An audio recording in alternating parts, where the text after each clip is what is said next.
എല്ലാ കൂട്ടുകാരെ പുതിയ വീട്ടിലേക്ക് എല്ലാവർക്കും സ്വാഗതം. ഞാൻ ഇന്ന് വന്ന വീഡിയോ എന്താ പറയുക, ഒരു ചെറിയ നാട്ടുമാങ്ങയില്ലേ, നമ്മളെ പഞ്ചാര മാങ്ങ നാട്ടുമാങ്ങ ഒക്കെ പറയില്ല, കുഞ്ഞു മാങ്ങ, അത് വെച്ചിട്ട് കറി കേട്ടോ.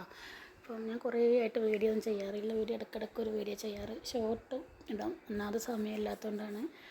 അപ്പോൾ ഇൻഷാ അല്ലാഹ് മുമ്പോട്ട് കറക്റ്റ് വീഡിയോ ഇടുന്ന ആഗ്രഹമുണ്ട്. പിന്നെ എല്ലാവർക്കും ഒരേപോലെ ഇഷ്ടപ്പെടുന്ന ഒരു മാങ്ങ ആയിരിക്കുമല്ലോ, അതായത് നാട്ടുമാങ്ങ. അത് കടയിലൊക്കെ കിട്ടാൻ കിട്ടാൻ പ്രയാസമായിരിക്കും. ഇത് കുഞ്ഞു കുഞ്ഞു മാങ്ങയില്ലേ, ഞങ്ങൾ പഞ്ചാര മാങ്ങ എന്ന് പറയും, നാട്ടുമാങ്ങ പറയും, കാട്ടുമാങ്ങ എന്നൊക്കെ പറയും.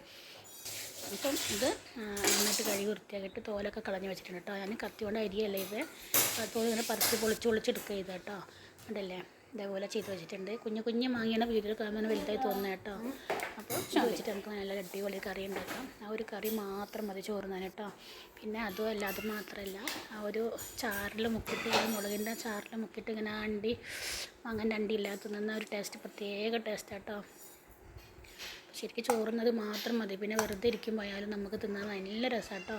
അപ്പോൾ അതിനായിട്ട് ഞാൻ ചട്ടി വെച്ചിട്ടുണ്ട്, അതിലേക്ക് കുറച്ച് വെളിച്ചെണ്ണ വെച്ചിട്ടുണ്ട് കേട്ടോ. പിന്നെ വെളിച്ചെണ്ണ നന്നായിട്ട് ചൂടായി വന്നതിന് ശേഷം അതിലേക്ക് ഉലുവ ഇട്ട് കൊടുക്കുകയാണെങ്കിൽ, ആദ്യം ഉലുവ ഇടുകയാണെങ്കിൽ പിന്നെ ഉലുവാപ്പൊടീൻ്റെ ആവശ്യമില്ല കേട്ടോ. ഞാൻ ഉലുവാപ്പൊടി പൊടിച്ച് വെച്ച് പൊടിയില്ലാത്തത് ഞാൻ ഉലുവ ഇട്ട് കൊടുത്ത് ആദ്യം.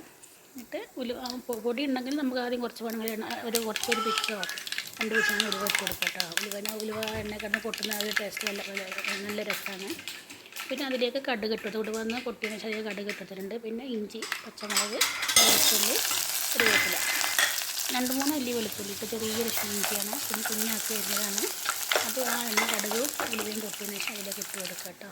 പിന്നെ ഞാൻ അതിലേക്ക് ഇട്ടൊരു 3 സ്പൂണ് മുളക് പൊടിയാണ് കേട്ടോ. അതേപോലെ മഞ്ഞൾപ്പൊടി, വേറെ ഒന്നും ഇതിനാവശ്യമില്ല കേട്ടോ. പിന്നെ മീൻ മസാല ഒക്കെ ഉണ്ടെങ്കിൽ ഇച്ചിരി ഇട്ടാൽ രസമായിരിക്കും, പക്ഷേ ഞാൻ ഇട്ട് കൊടുക്കുന്നില്ല. പിന്നെ കുറച്ച് പുളി, ഒരു ചെറുനാരങ്ങ വെക്കുന്ന പുളി. അപ്പോൾ കടുക് പൊട്ടി നമ്മൾ ഇഞ്ചിയും വെളുത്തുള്ളിയൊക്കെ ഇട്ട് കൊടുത്തില്ലേ, അതൊന്ന് മൂത്ത് വന്നതിന് ശേഷം അതിലേക്ക് മസാല ഇട്ട് കൊടുക്കുക കേട്ടോ. ചെറിയ തീയിൽ നന്നായിട്ടൊന്ന് ഇളക്കിയെടുക്കുക, മസാല ഒന്ന് ഒരു പച്ചമണം പോകാൻ വേണ്ടിയിട്ടാണ്. എന്നിട്ട് അതിലേക്ക് തന്നെ എന്ത് ചെയ്യുക, വെള്ളം ഒഴിക്കുന്നതിന് മുമ്പായിട്ട് ഈ മാങ്ങ ഇട്ടിട്ട് നന്നായിട്ടൊന്ന് മിക്സ് ആക്കിയെടുക്കുക കേട്ടോ. എന്നിട്ട് നമ്മൾ മറ്റൊരു പുളിയില്ലേ, ആ പുളീൻ്റെ വെള്ളം ഒഴിച്ചിട്ട് നന്നായിട്ടൊന്ന് വെച്ച് നന്നായിട്ട് ഇളക്കി കൊടുക്കുക. ഞാൻ ഒരു കൈ വെച്ച് തന്നെയാണ് വീഡിയോ പിടിക്കുന്നത്, ഒരു കൈ വെച്ച് തന്നെയാണ് കേട്ടോ ഉണ്ടാക്കുന്നത്.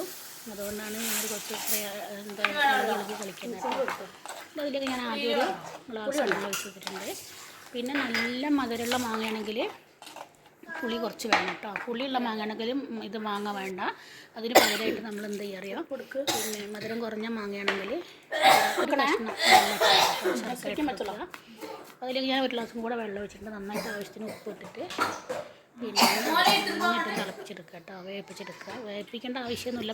ഓൾറെഡി പഴുത്ത മാങ്ങയാണല്ലോ, മസാലയൊക്കെ ഒന്ന് മാങ്ങ പിടിക്കാൻ വേണ്ടിയിട്ട്. പിന്നെ ഒരു സ്പൂണ് പച്ച വെളിച്ചെണ്ണ ഒഴിച്ച് വെച്ചിട്ടുണ്ട്. പിന്നെ കറിവേപ്പില, എന്നിട്ട് നമുക്ക് അടച്ചിരുന്ന് വേവിപ്പിച്ചെടുക്കാം കേട്ടോ. ഞാൻ ആദ്യം പറഞ്ഞല്ലോ, നല്ല പഴുത്ത നല്ല മധുരമുള്ള മാങ്ങയാണെങ്കിൽ കുറച്ച് പുളി ഒഴിക്കണം, പുളിയുള്ള മാങ്ങയാണെങ്കിൽ പുളി ഒഴിക്കേണ്ട, ഒരു കഷ്ണം ശർക്കര ഇട്ട് കൊടുക്കണം കേട്ടോ. അപ്പോൾ അതൊന്ന് ശ്രദ്ധിക്കണം. പുളിയുള്ള മാങ്ങയിലേക്ക് പുളിയും കൂടെ വെച്ചാൽ ഈ ഒരു ടേസ്റ്റ് കിട്ടാൻ പാടായിരിക്കും കേട്ടോ. അതേപോലെ മധുരമുള്ള മാങ്ങയിലേക്കാണെങ്കിൽ കുറച്ച് പുളി വയ്ക്കും. അപ്പോൾ ഞാനിതിലേക്ക് നല്ല മധുരമുള്ള മാങ്ങയാണ് കുറച്ച് പുളി വെച്ചിട്ടുണ്ട് കേട്ടോ. പുളി കൂടി പോകരുത്, പുളി കൂടിപ്പോയാൽ ഈ ഒരു കറിയുടെ ടേസ്റ്റ് കിട്ടില്ല. ഒന്നുമില്ല, മഞ്ഞൾപ്പൊടി, മുളക് പൊടി, വെളുത്തുള്ളി, ഉലുവ, പിന്നെ ഇഞ്ചി, കറിവേപ്പില, ഇത്രയും സാധനങ്ങളാണ് ഇത്രയും ടേസ്റ്റിയായ കറി ഉണ്ടാക്കാൻ പറ്റുന്നത് നമുക്ക്. അപ്പോൾ ഇത് മാത്രം കുട്ടികൾക്ക് വരെ തിന്നട്ടോ. അതിലുള്ള മേലുള്ള മസാല ഒന്ന് കഴുകി കളയണം, നല്ല രസമാണ്. ചെറിയൊരു മധുരവും എരിവും പുളിയോ ഉപ്പും ഒക്കെ ആയിട്ടുള്ള നല്ല ടേസ്റ്റാണ്. കണ്ടില്ലേ, നന്നായി തിളച്ച് വറ്റിച്ച്, അധികം വറ്റാതെ നമ്മൾ ശരിക്കില്ലേ ഈ മാങ്ങ തിന്നതിന് ശേഷം അതിൻ്റെ മേലുള്ള അതൊക്കെ മസാല ആയതിനു ശേഷം പിന്നെ ഇല്ലേ ആ ചാറിൽ മുക്കി ഇങ്ങനെ തിന്നണം ആ അണ്ടി. എന്ത് അടിപൊളി രസമാട്ടോ, ടേസ്റ്റാണ്. അപ്പോൾ എല്ലാവരും ചെയ്ത് നോക്കുക. പുതിയ വീട്ടിലേക്ക് വരുന്ന എല്ലാവർക്കും ബൈ ബൈ.